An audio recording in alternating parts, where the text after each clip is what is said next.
Good මෝනිං ලස්සන ළමයෝ. කොහොමද ඔයාට? මං හිතනවා ඔයා හොඳින් ඇති කියලා. හැමදාමත් වගේ ඔයාගේ ලයිෆ් එකට අලුත් අරුණැල්ලක් අරගෙන මං ආවා. ඔක්කොටම කලින් අපේ channel එක follow කරලා like කරලා ඉන්නකෝ. අද කතාව මෙහෙමයි. 2025 සැප්තැම්බර් 15. ඒ කියන්නේ මේ අවුරුද්දේ සැප්තැම්බර් 15.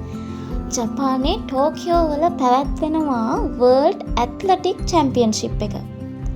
එදා කිලෝමීටර් 42.195ක මැරතන් එකක් තියෙනවා. මේ මැරතන් එකේ පැය 2යි විනාඩි 9යි තත්පර 48ක්ම ඉස්සරහින් ඉන්නේ අමානල් පෙට්‍රොස් කියන ජර්මන් රනර්. ඒ වගේම මේ අමානල්ගේ පිටිපස්සේ දෙවනියට දුවනවා ටැන්සානියන් රනර් කෙනෙක්. එයාගේ නම අල්ෆොන්ස් ෆ්ලෙක්ස් සිම්පු.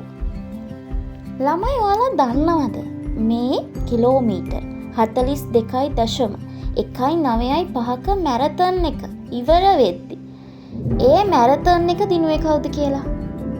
ළමයි පැය 2යි විනාඩි 9යි තත්පර 48ක්ම දෙවනියට දුවපු ඒ ටැන්සානියන් රනර් තමා අන්තිමට මේ මැරතන් එක ජයග්‍රහණය කළේ.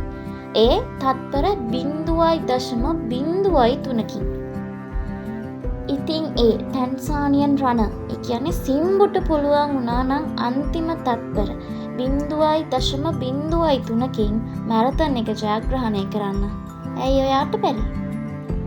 අනිත් අය ඔයාව පාස් කරන් කොච්චර දුර ගියත් ඔයා ආත්ම විශ්වාසයෙන් ඔයාගේ මැරතන් එක දුවන්න. ඔයාටත් පුළුවන් අන්තිම තත්පරේ හරි මැරතන් එක ජයග්‍රහණය කරන්න. ඉතින් දිගටම දුවන්න. පහු බහින්න එපා. අදට මං ගිහින් එන්නම්.